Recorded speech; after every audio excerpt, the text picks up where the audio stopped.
All right, so I'm going to accidentally be trying something new this semester, which is normally I try to have all. So after Hurricane Tracker, there's just two more assignments. There's Hawaiian pronunciation, and then there's pig.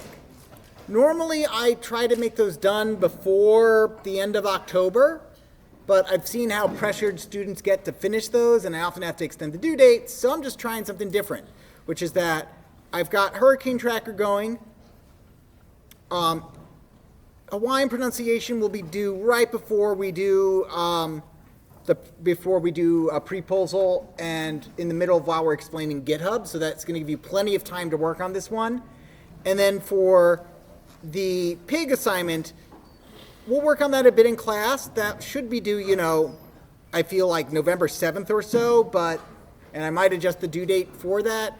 But right now it's currently due. That will still make it due in the middle of when we're working on our final project. So that will be something to work alongside on our final projects. But again, there's 8 parts to it. I'm going to do at least 4 of them in class, if not 5. So what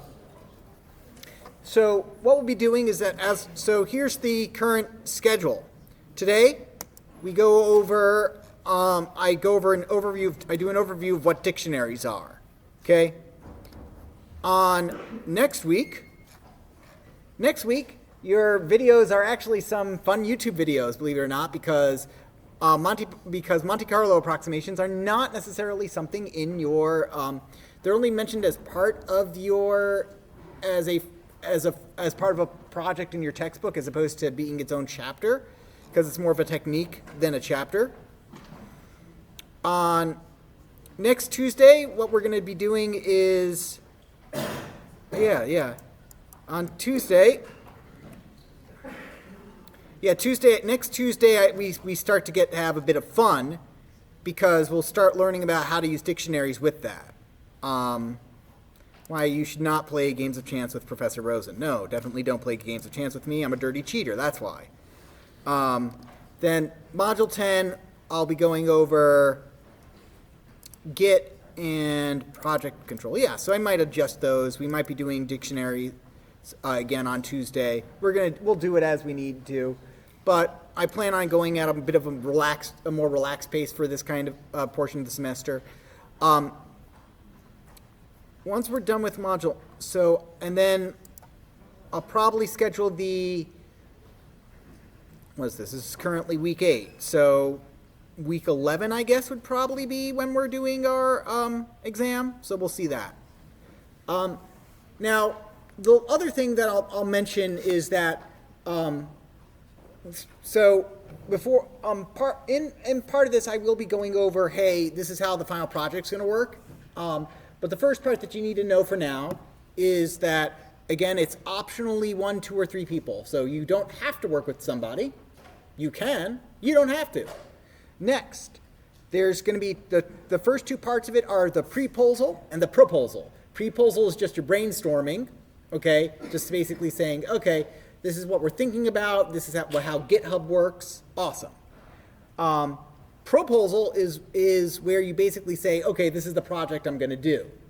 Okay, and you write down what you're going to do, and you write down basically that you have your 3 kind of outcomes. What you know you're going to be able to do, or sorry, I should say, and by no I mean almost certain, what you're almost certainly able to get done, what you would like to get done, and then if the stars align and everything goes right, what are you going to get done? Just basically setting expectations for yourself, okay? Because it's very hard to tell what's a hard problem and what's an easy problem in computer science.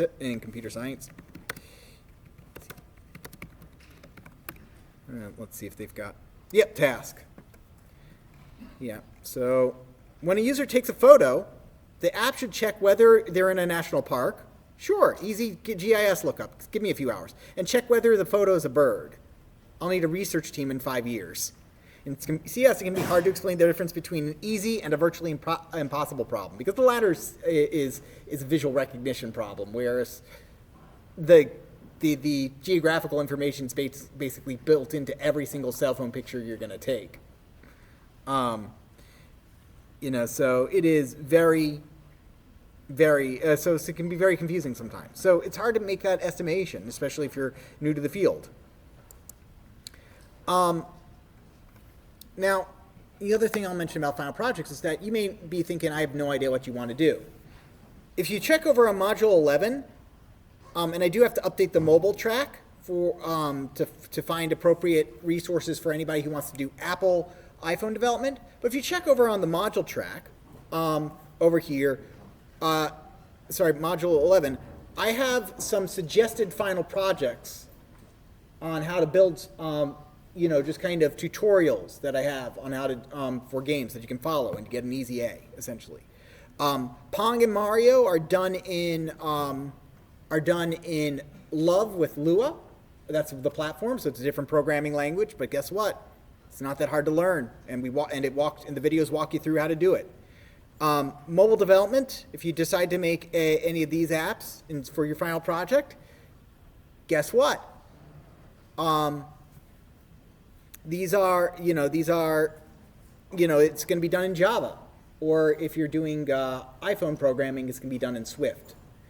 These, by the way, and I should mention, these don't have to be a final project. You don't have to choose from these. These are just like suggestions, like for the panicking student who has no idea what they want to do, right? It's like, well, here's some choices, And then web, which you can build a home page, which is done completely in HTML, or you can go big and do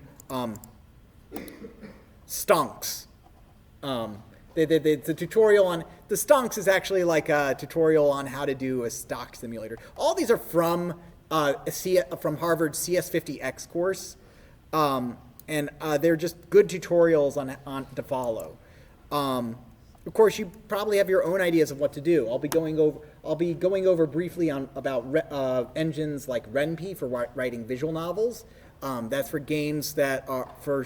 Some fantastic games have been written with RenP, such as Doki Doki Literature Club, which if you know, you know, and if you don't know, you're wondering what's wrong with me.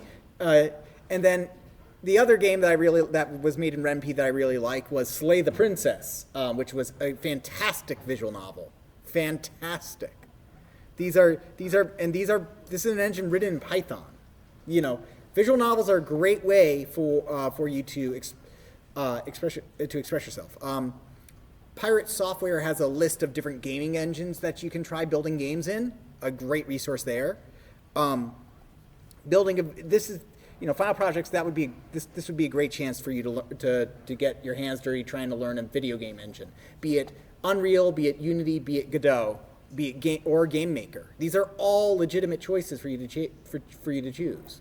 Okay. Right. So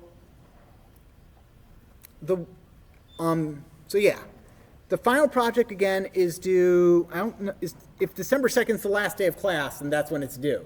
The final project is due that very last Monday. It is the one homework assignment that I give you. Well, it's a project, but it's one out of class thing, not an exam. That I say this has a hard deadline. I'm not budging for anything. So to be clear on what I mean when I say I'm not budging on that deadline, there's no extensions on it. The only things you would get an extension for on the final project are the things that would give you an incomplete in the class. Got it? So sudden medical illness that prevents you from finishing the semester, those kind of things. That's what we're talking about because it's a long-term project. And the reason for this is because I literally cannot extend that due date because the very next day I have to go through and select the best final project. Why? Because the best final projects get to skip the final exam. Just as a reminder for you to do better than just the minimum on there. All right. So before we get to there, though, we need to learn about one of the most powerful tools that you can have in programming, which is the dictionary. The dictionary is amazing.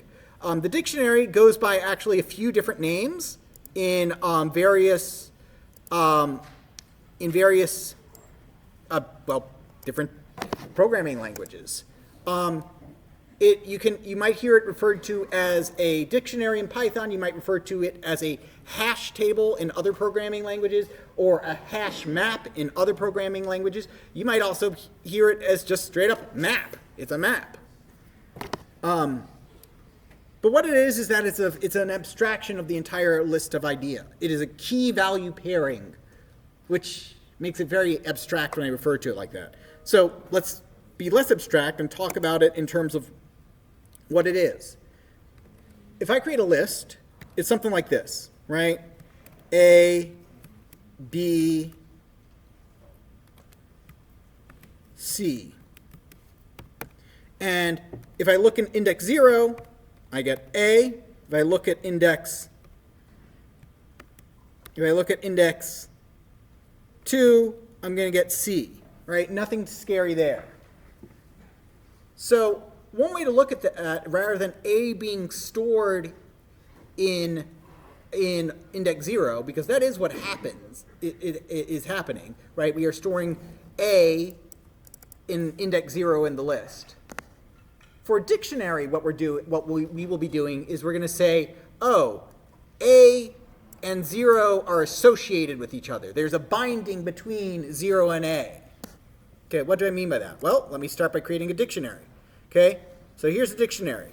So we're going to use D for dictionary, and another short term, so it's D for dictionary or dict, D-I-C-T. And it uses those weird symbols, the ones that you get when you hit Shift on the brackets. We call these curly braces. Congratulations, you're pretty much the only people who are programmers are pretty much the only people who use these things. We call them curly braces because they're braces and they're curly, right? But that's what we use, and that's what we use for a dictionary.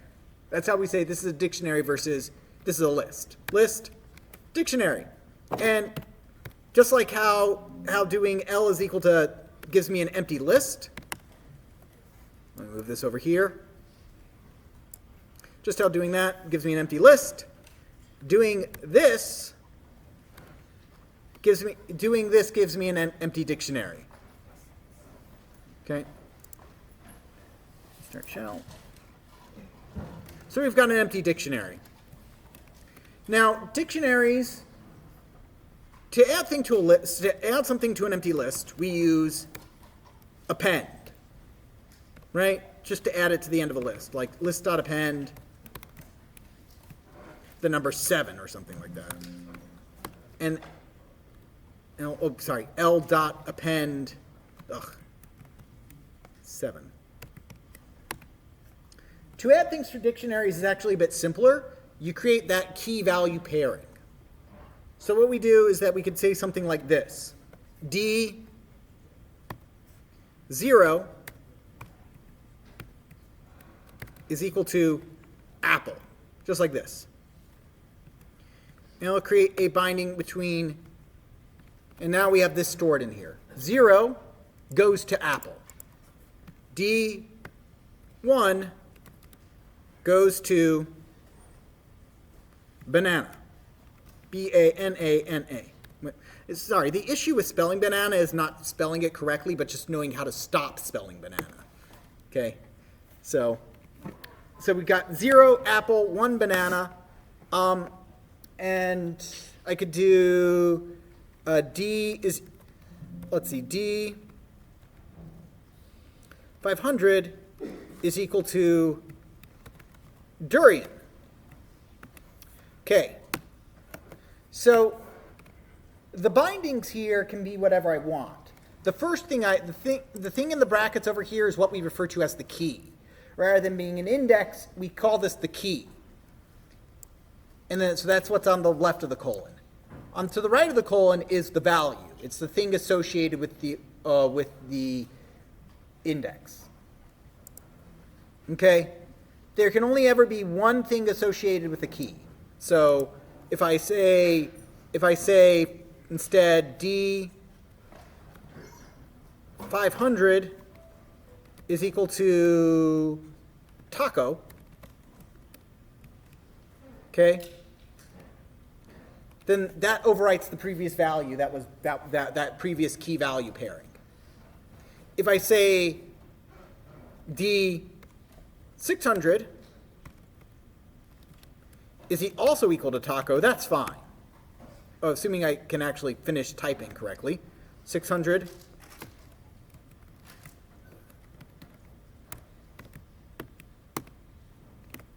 So we have 0 goes to apple, 1 goes to banana, 500 goes to taco, 600 goes to taco. Makes sense so far. Basically, I can make them up, and I can put these in however I want. To retrieve them, it's very simple. I just say, hey, given this key, give me the value. Just like how I said, hey, given an index, give me what's stored at that index. D, 0 gives me apple. D, 500 gives me taco. D, 7,522 gives me key error, because what it's saying is that that key is not stored in the dictionary. That's not something that exists. Just how you would get an index out of bound for an invalid index. So what have we learned so far about dictionaries in the way that they differ from lists, besides the fact that we call them different names, right? There's a difference here with this. Well, the first thing is that the primary difference is that lists imply an order. Dictionaries do not, right? There is no order here in this. In fact, the only reason that these are in numerical order is because I put them in that order. So if I do D -3, yes, that works. So the key can be whatever I want, is also taco. The only reason it was in numerical order, 0, 1, 500, and 600, was because I was going in numerical order. Right? So 0, apple, 1. So if I ask it for, one more thing, if I ask it for D of 2, it's also going to give me a key error, because even though I did 0, 1, and then there's a 500 there, there's going to be nothing in between, because the only thing that exists are the keys that I have declared. Make sense to everybody? Okay. So rule number 1 of dictionaries is that the keys can be whatever I want. Rule number 2 of dictionaries, the keys can be whatever I want, within reason. The fave equals orange.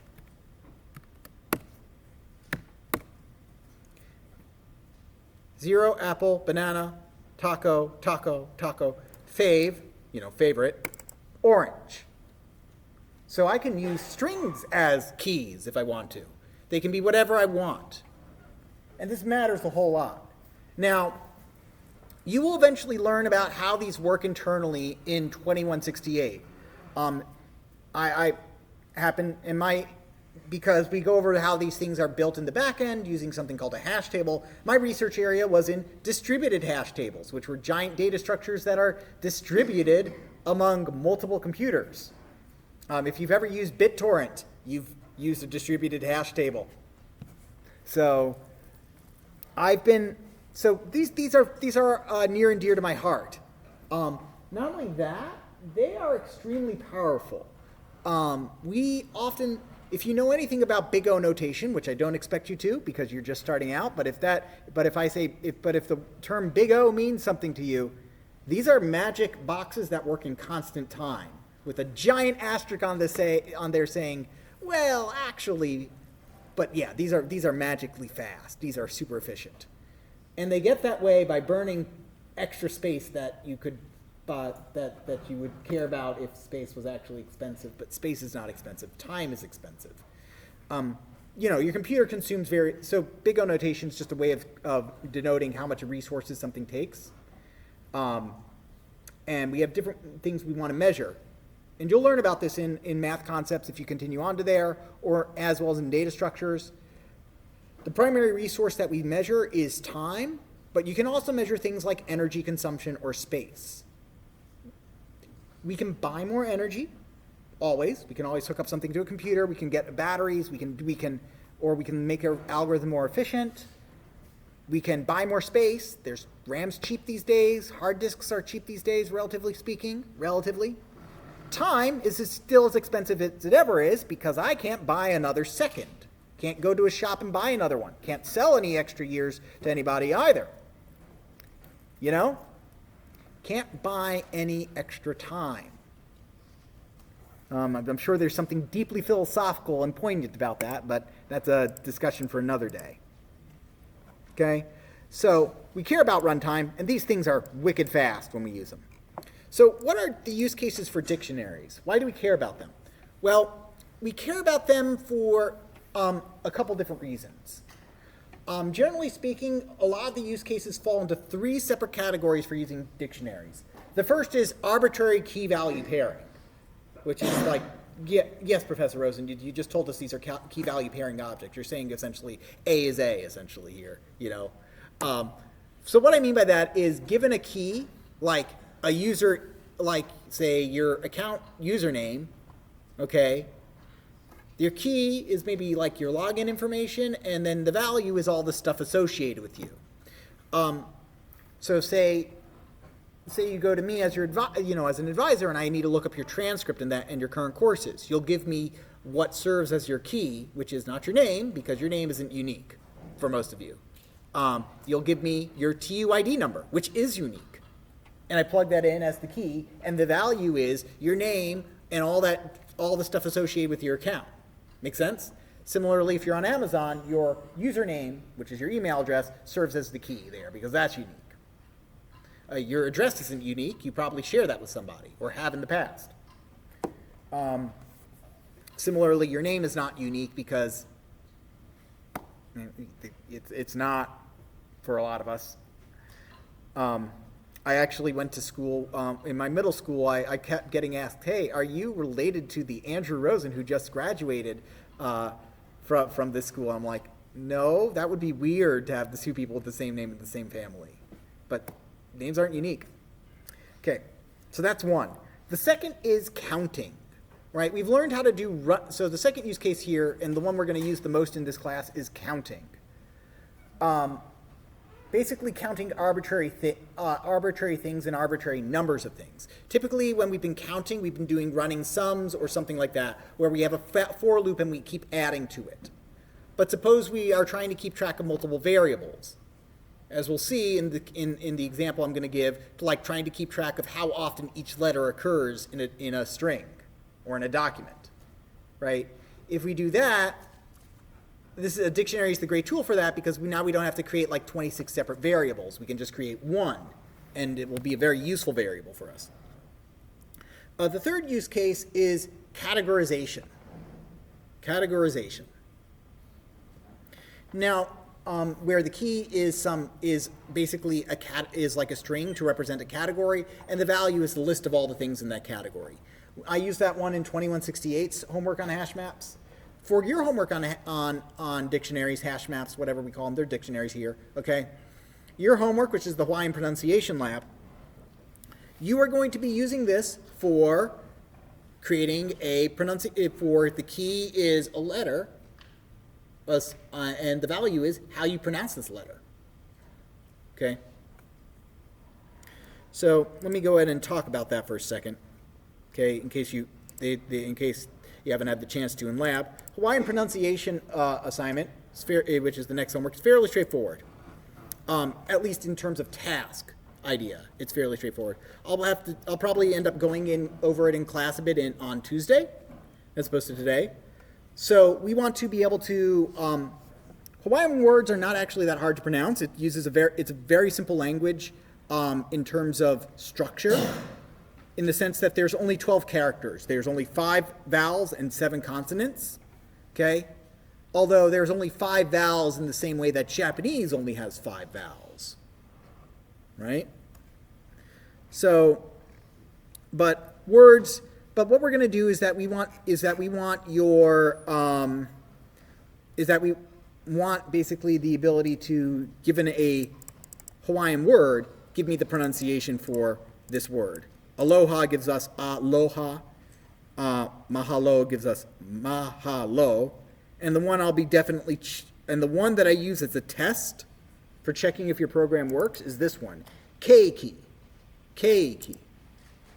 Because if you do it incorrectly, your program will do keiki or kiiki. So we want it to be keiki. Now, And then we might also test fun words like humu humu nuku nuku apua, which anybody know what humu humu nuku nuku apua is? Anyone?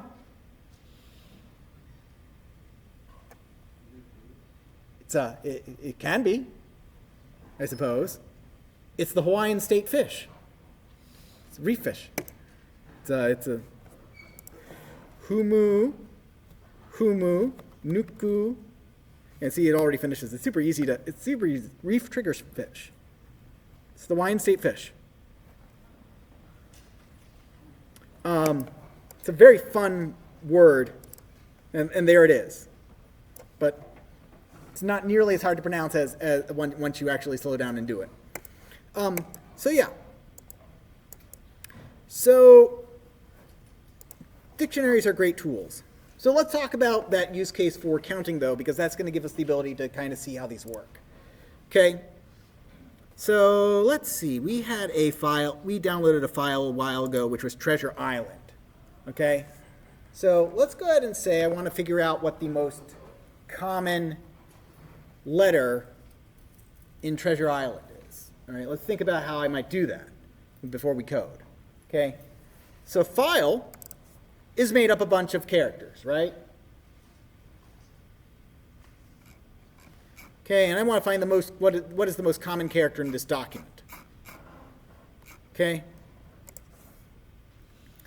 Now, these days, we live in a life of relative ease because it used to be a pain to talk about this thing.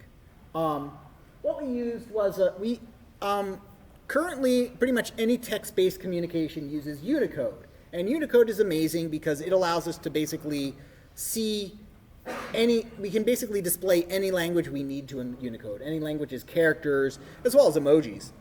Can't live without those. And it is just a fantastic kind of thing. But it used to be that you only had 8 bits, which meant you had 256 characters, and the 128 of them were dedicated to the ASCII characters, as they're called. ASCII. ASCII. American Standard Code for Communication Interchange. And the way it works, ASCII works is fairly straightforward. It says, that we have all these letters that we need to render and store.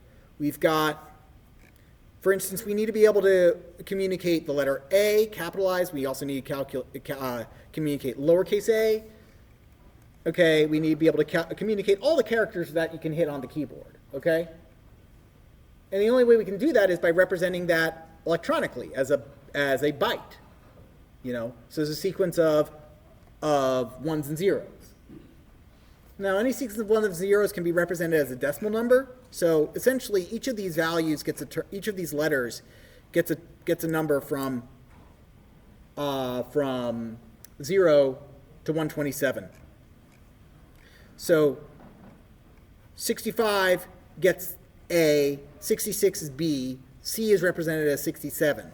And you can check this out in Python too by using the ord function. Ord of A gives me 65, right? What's 3 letters after A? We can figure that out too by doing ord plus 3, and then I can use char to turn that, or chr to turn that back into that, which is D, right? So you can do mathematical operations with that. So that's kind of how you used to have to check for stuff, but nowadays we understand strings are strings, and we don't have to really convert things back to numbers. So that's nice. Okay. But what I would need to do, if I want to calculate the most common characters in this file, since I don't have to check that, is that I'd have to basically identify all the characters I want to count. And without a dictionary, you might do something like this to begin with. You might go something like, okay, open. And you don't have to follow along here. There's nothing to turn in today. This is just straight up lecture. Okay. So I have PG 120 .txt, right? This is the file we downloaded a while ago. Read mode, and then I needed to do for the file, for this specific file, I had to do encoding is equal to, whoops, UTF-8, right? That's just the magic bit to get this to work. All right, and then this is the data. Okay, and then what I'm going to do is I'm going to go and rather than, I could do read lines, but in this case I'm just counting every single character, right? Like literally every single key press, every single character. So for once, I don't care about lines. I can just simply say the text is equal to data.read. Read the whole file stored as a single string, right? And then I can say for C in text. So for every single character, I just need to count it somehow. Okay, so, okay, got an idea here maybe. Okay, if I'm just let's simplify the problem. Okay, I'm just going to count which of the characters, which of the 26 letters in the English alphabet occur the most. Rather than, let's forget characters for a second. Let's just refer to everything as the 26 letters, okay? So if you're thinking to yourself, oh boy, well, how could I do this? First attempt might be, well, I could do something like this. Num A is equal to 0. Num B, don't write this down, please. Num C is equal to 0 because this is going to go get deleted. And then ... Okay. C is equal to C dot lower because I want to convert it to lowercase, I suppose. And then if C equals A, num A plus equals 1, right? If I see an A, increase the number of A's I've seen by 1. And then B, and then C, right? And then I just do this for 26 more, right? Well, that's a pain in the butt, right? Having to create 26 variables, right? Okay. So maybe you think, okay, I don't want to create 26 separate variables. So, I've got an idea. I'm going to create a list. Instead, what I'm going to do is I'm going to create a list called count. And this is going to start resembling our original solution a bit more. Count is equal to a list. I'm going to count all 26 letters. So I need 26 lines times 26. Replication, remember? This creates 26 zeros, right? Just to kind of show you what that does, again, because I like showing these kind of things to make sure you are understanding this, right? If I do a list of zeros and I take that list and multiply it by 26, that does replication, it creates 26 zeros for me. Just a nice shortcut. If I couldn't do that, what would I be doing? I'd start with an empty list and have a for loop, and I would make it run 26 times and add a 0 to the end each time, right? There's more than one way to do this. So I've got this here, and at least this part is nicer, but I still have this issue. If character is equal to A, count 0, because obviously I'm going to go in alphabetical order, right? 0 is going to be A, 1 is going to be, 2 is going to be is C, 3 is going to be D, right, and so on and so forth, right? But that doesn't, so while this kind of gets the part before the for loop is easier, the part after the for loop is less easy. Now, before I go into the obvious solution of using what will become the obvious solution of using a dictionary, let's just assume that we can't use that and we're just using what tools we have at our disposal. If I want to make this more reasonable and not have to write 26 separate things, 26 separate if statements, then I have to figure out which of these 26 slots to increment, right? Just kind of automatically. And to do that, we use math. A bit of math, but I make the computer do all the hard work, okay? As it should be. Remember, so first off, I'm converting these to lowercase. And remember what I just said about 5 minutes ago? Each of these has a numerical representation. I can use numbers as indexes. So obviously that just means I have to store things in, okay. Ooh, actually, we're going to work up to this. This is great. 0, so instead what I'm going to do, I'm going to say ord is equal to 96. Sorry, ord of 96. Oh, sorry, not ord of 96. Ord of A is 97. So A is equal to 97, which gives me an idea. Okay, what is Z? What is Z? Ord of Z is 122. I've actually never done it this way before. I've done it the way where we're going to move to the next step. But I've never done it this way before. I feel like this is a good intermediate step. Okay, so A is 97, Z is 122, and everything else is in between, right? B would be 98. Make sense? C would be 99. D would be 100. So what I'm going to do is I'm going to cheat a bit. 0 to 26. So instead of doing 26, I'm going to create 123 of these. Right? I can create 123 of these. And then what I'm going to say is I'm going to say, okay, I'm going to convert this to lowercase, and then I'm going to get the index is equal to ord C. Make sense? I'm going to take the character, I'm going to ask what the number is for it. And it's going to give me a number between 97 and 122 inclusively. Make sense? And then I just store it at that index. So I'll say, okay, and now if index is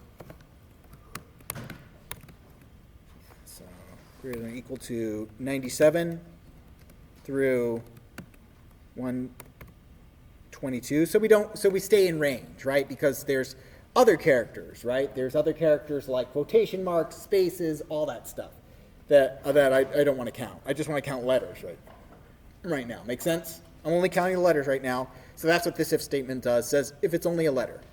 In fact, let's be more clear about this. Rather than creating magic numbers in here, we're going to be and trying to remember those, because I might have gotten them wrong. I didn't, but I might have. Right? Instead, what I'm doing is I'm saying, okay, if it's the numerical value, if it's between the numerical value for A and numerical value for Z, that makes sense to everybody? Then in that case, if that index is between them, then I'm going to do count index plus equals 1. I've seen that character that's represented by that numerical value one time. Make sense? And so now I can do something like print A's, and then I can say, and then I can put a tab over there and say the number of A's I've seen is count ord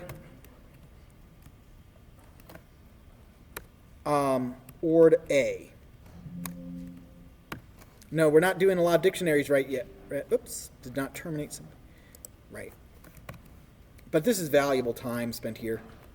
So this is saying we had 24,677 A's. If I want to go through and count the rest of them, right? So what I'll do is I'll print out my dictionary. So not my dictionary, my list of things. And I'll do A's. Okay. Okay. And then I can do, what I'll do is a for loop.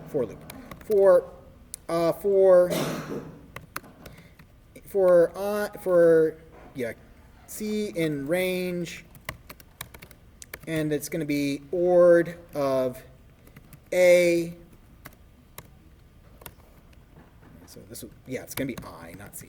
For I in range, I for index, ord of C, ord Z plus 1, so that way it's inclusive. Print CHR I. Why this? That will say what is the, so for all the numerical representations from A to Z, of A to Z, give me what the letter is, the actual letter is. We'll use a tab to separate stuff. And then print out the count of that index. And that will give us all these characters, right? Make sense?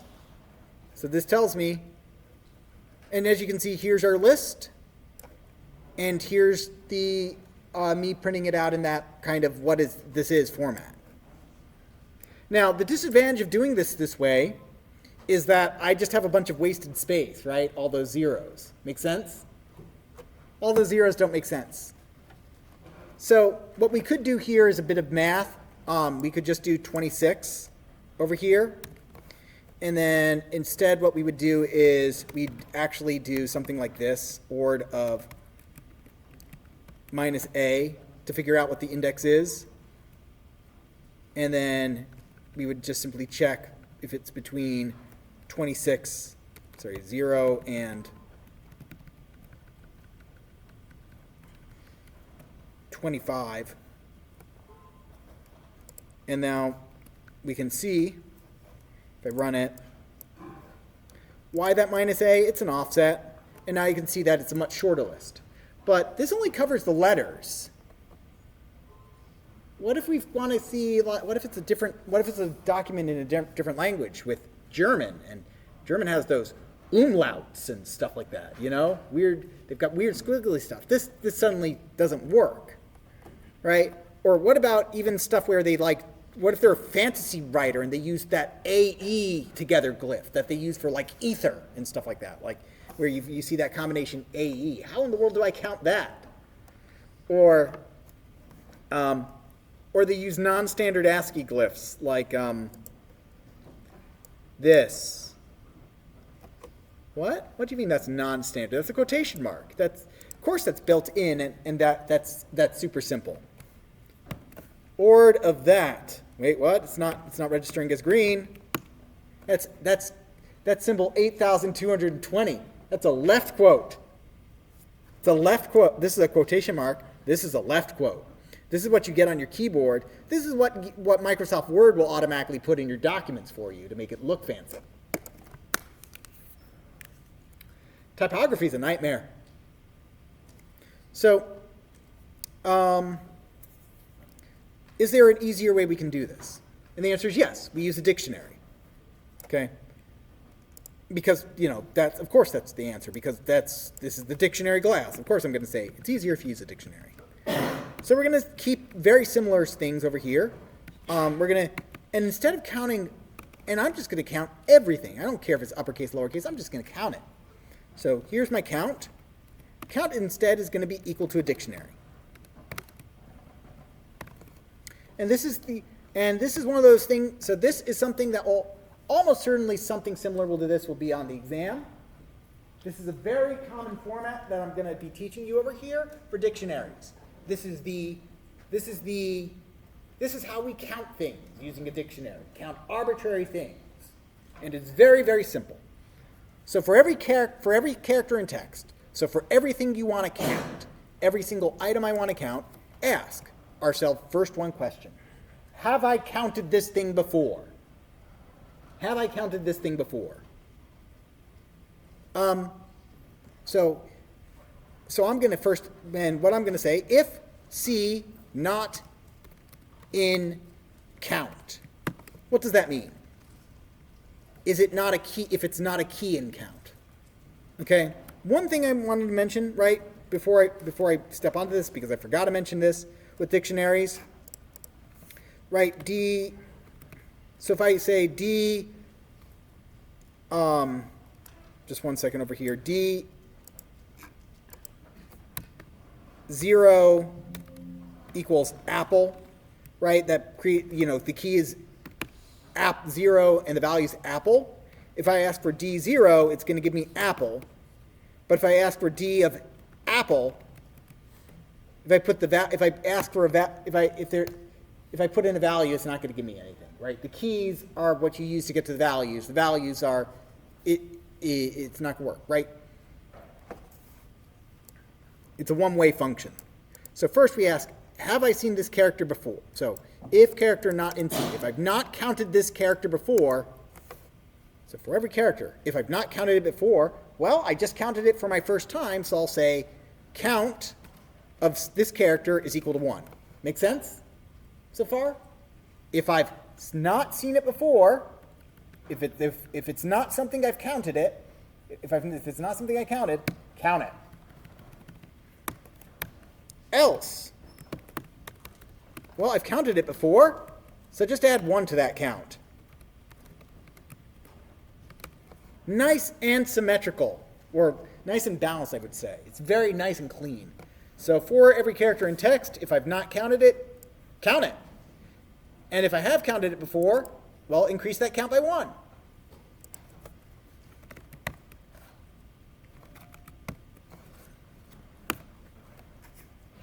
And here we go. These are all the characters and how often they appear in the file. So we've got /UFEFA. What this is that this is a special, I believe this is the project, this is what makes us have to do the UTF-8, possibly. I believe that is this is the beginning of the file character. Okay, so you can ignore that safely, especially since it only occurs once. Then the next key is T. The next character that it counted is H, and the next character it counted was E. Why? Because it's begin file, the project, and then another T, Gutenberg, so that's why it's in that order, because it stores it in order in which you add it, but here we can see T, H, E. It's counted how often each character has occurred, including the brackets, the M dashes, these little dots, the trademark symbol, yes. So this covers all the capital letters as well. Yep. Lowercase earlier. Yep. If I wanted to make sure it was just lowercase, I would just handle that here, right? C is equal to C dot lower, right? And then, yeah, so a couple things. If I wanted to just do lowercase characters, I would do that. And if I wanted to make sure that if I only wanted to count letters, what I would do is I'd ask if you could do that range thing, but I'll instead say is like if what is it? I think it's a string.alphanum or something like that. There's an if statement you can do to ask if something's a number, but I could also just simply do the question I did earlier. If C is ORed, and that would handle just taking care of letters. But honestly, I don't care about that right now. Right? This is just going to count everything. Keep it simple. So, now the question is that we have is, so which of these is we might ask is, which of these is the most common? Okay? And the way we do that, geez, I always kind of forget how to do that, but there's a nice kind of way of there's a couple, you can either sort these, but that depends, but how the syntax for sorting it depends on every language, so I'm just kind of brute force it. How do I figure out which one of these is like the most common character that we have? Well, we iterate over it. For C in count, so I'm going to say for key in count, right? So for every key in count that we have, most common is equal to empty string, we'll say.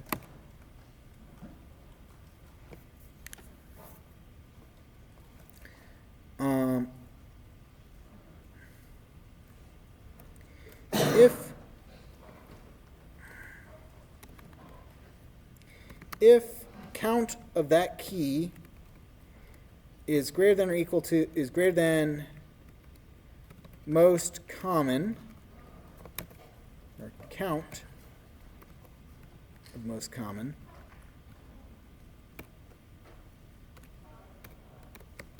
or let's see, highest seen. Yeah, we'll do it like this. That way I don't have to avoid any messy errors. So if the count of k is greater than the highest number I've seen so far, which I haven't seen anything yet, so of course it's going to be greater, then the most common character is now k. And the highest seen is equal to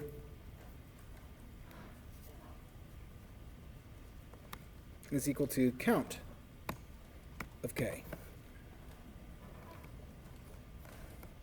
Oh, and yeah, now I need to print out the most common character. Give me 1 second.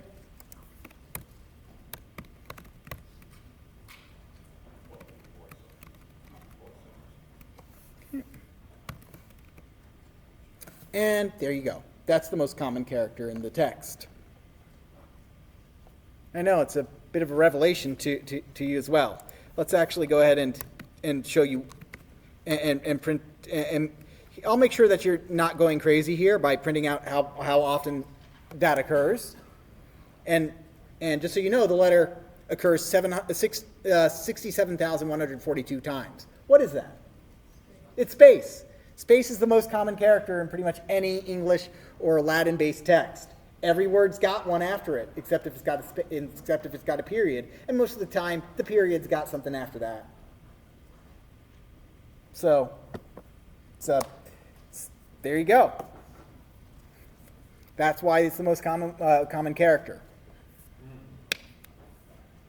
So now we can also adjust this to ask a different question.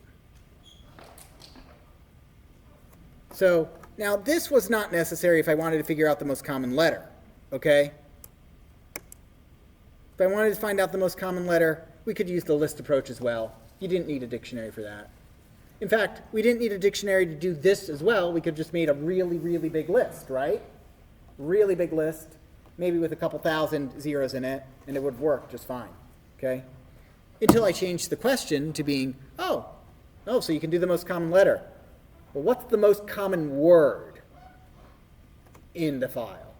And suddenly, you can't use a list anymore for that. You just can't, because there's no easy way to map that from 0, map that to an index. Unless, of course, you use a hash function, in which case, now we're just going into dictionaries again. That will make sense in a couple of years. Okay, so once we get into the question of how do we figure out what the most common word is, now we're in a whole different ball game. We need to use the once we're getting into the most common word, we're getting into an area where we need dictionaries. All right. So let's go ahead and try that now. But you'll see that the formatting, the actual dictionary part, remains pretty much dead the same. Okay? So let's try this. Whenever I count words or do something like words, I like to use read lines as opposed to read. So that's why I changed it over. So I'm going to say text is equal to data.read lines, right? So just simply get all the lines. And then what I'm going to do is I'm going to basically say, I'm going to create a count just like I did. The count this time is just going to count words instead of lists. Fortunately, I don't need to really define that. I just got to create one. So for line in text, and I'm putting line here rather than character because I'm reading the line. Of course, the variable name can be whatever I want it to be, but you want to write down something that makes sense contextually. Here, line, for each line in this, because I read the line, makes sense. Now, why am I doing it like this? Because every word pretty much is separated by a space. So, and it makes it a lot easier if I can just simply look at a line, split it up by space, then move to the next line, split it up by space. Make sense? As opposed to doing, trying to do one giant string and split it up by weight. Is that tabs? Is that, don't want to deal with any of that. So what we're going to do is I'm going to say a line is made up of words. A line is just a list of words.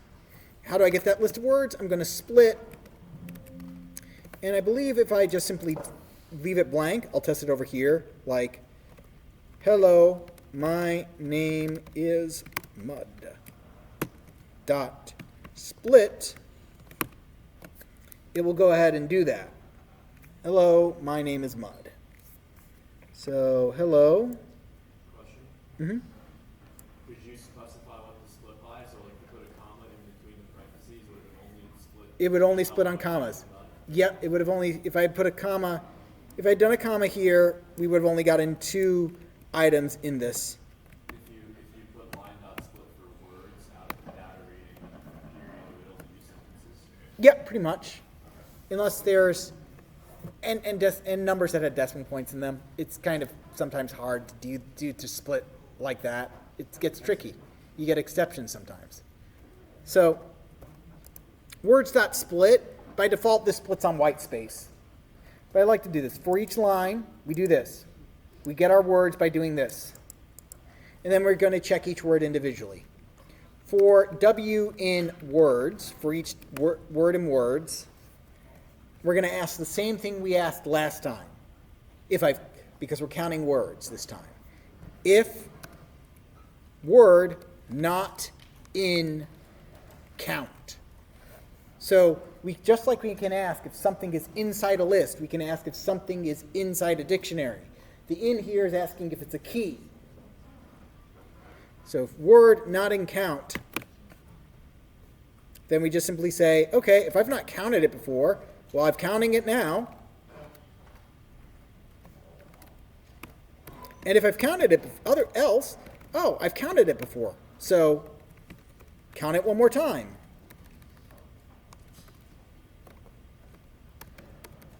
W plus equals 1. And once again, all we have to do at that point is print the count. And this is not going to produce too much information, useful information for us. As you can see, it squeezed it. Yes, go ahead, open it up. Oh, it's chugging now. It did not like this. In being more prominent in. Is there Oh, a way you could, well, it's not more prominent necessarily, because if you look at it over here, it over there has a comma. So, because we only split it on spaces, and right now we haven't done any what's called text sanitizing, which basically says, hey, maybe I should clean up all the stuff around it. I see.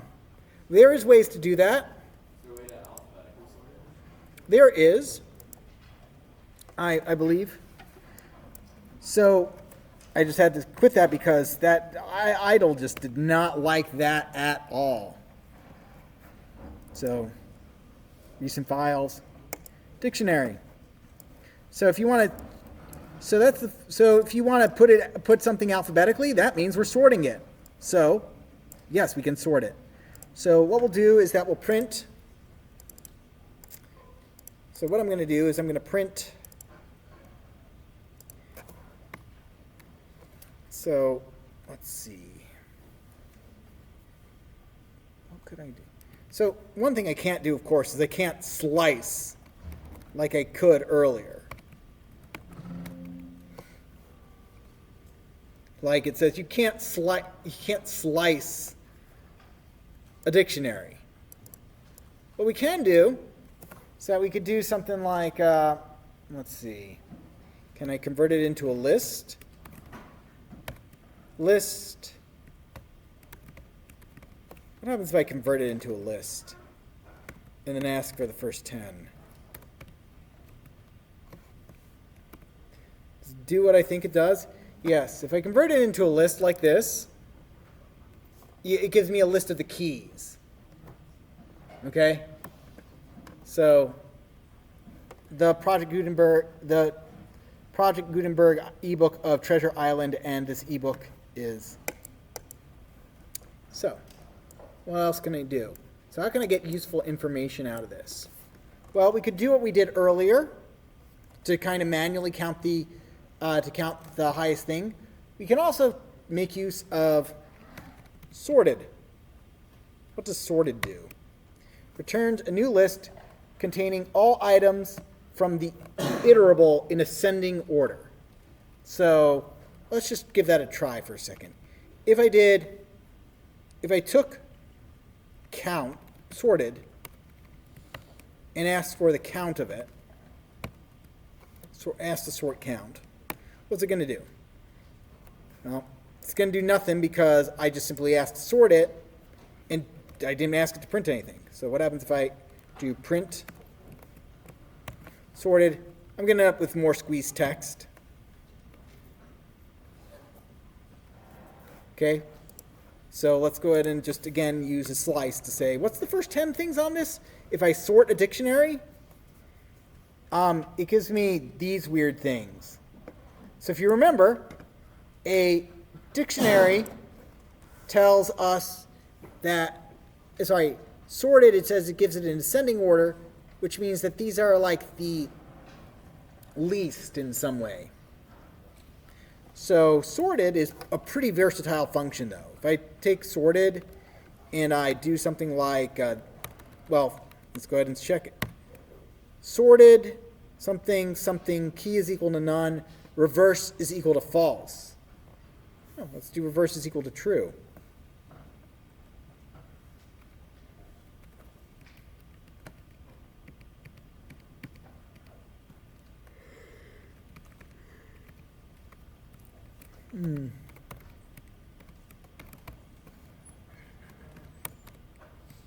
Does this give us any information? No. Because this is sorting it alphabetically one way, and this is sorting it alphabetically the other way. Okay?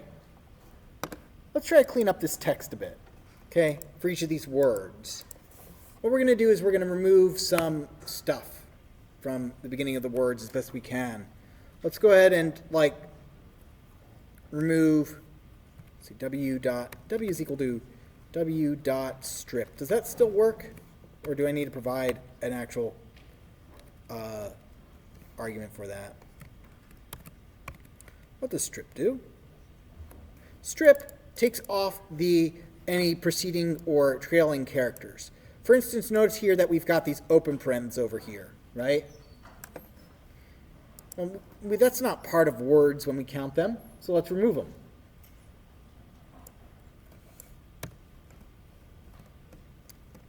So we can use this tool to say, hey, I want to get rid of these open parentheses characters if it starts with an open parentheses.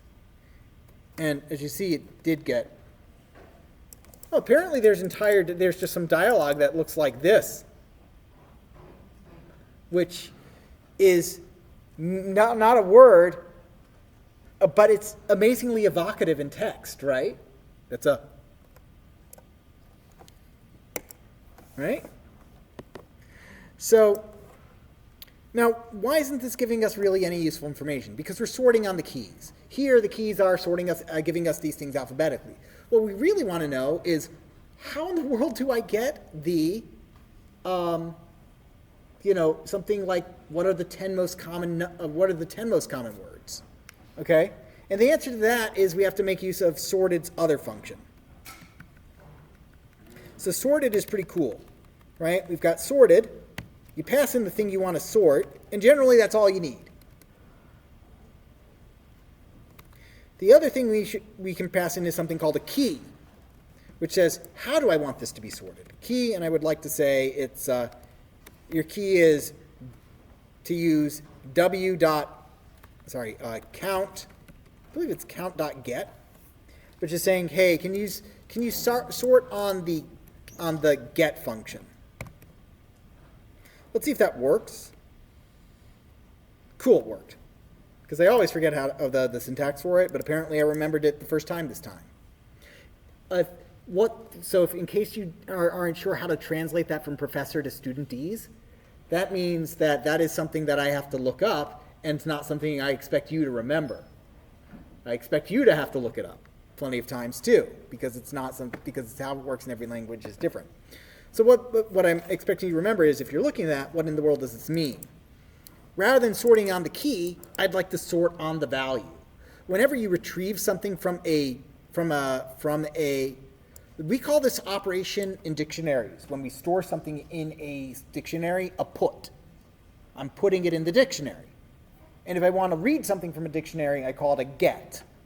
I get it from the dictionary. So hence, count.get says I'd like to figure out how it's sorted by there. So if I look at this and say, give me the first 10, because it's a slice now. If I say, give me the first 10, it's going to give me the 10 least common things.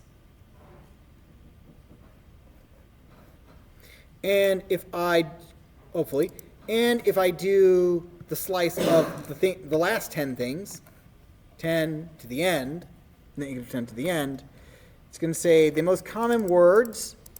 It's going to give us confirmation that this worked. Because why? Because we get some really common words. We get he, had, in, was, to, I, of, and the. Zipf's law again, where these things are just going to be very, very common. I mean, we can probably see that. One of the things I love about this is that one of the things I love about idle is after these things run, I can still ask questions in the output window about this. I can ask count the. There's 4,209 times. Count of the next most common word, and occurs about half as much, right? It's Zipf's law again. It's big enough for Zipf's law to take effect. Where basically the most common language, where each word occurs proportionally less. Like, I've never checked that out before. That's pretty nifty.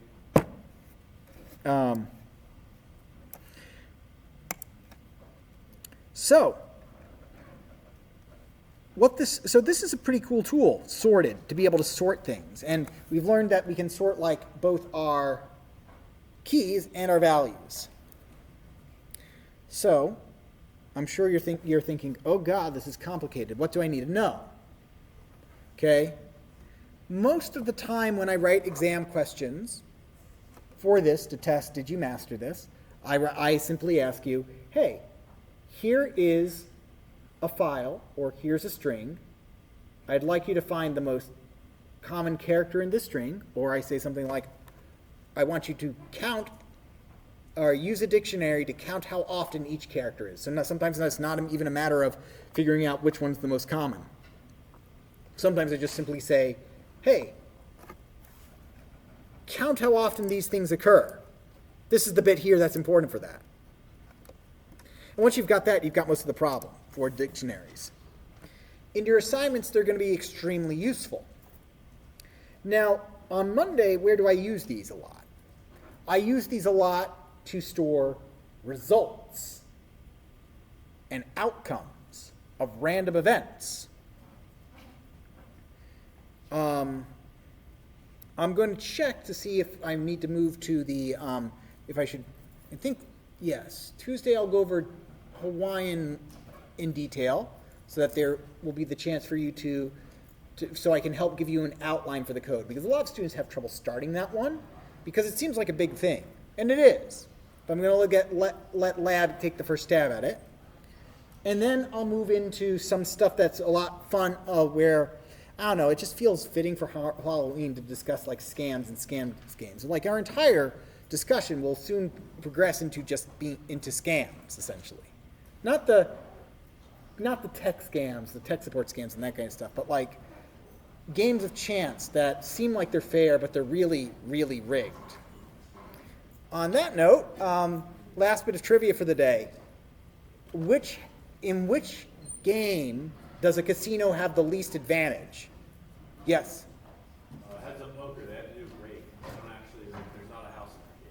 not a house in that game. Okay, but in a game where you're playing against the house, though, where does the house have the least advantage? Yes. Baccarat. Possibly. Possibly. I'm not familiar too much with Baccarat, but it is a game that's similar, right? What is it? It's blackjack. Blackjack, the house has the least advantage. The house has the smallest advantage in blackjack, and in fact, if you count cards, the player actually has a slight advantage. All right, do with that what you want. All right, take care. Next week is going to be a lot of fun, trust me.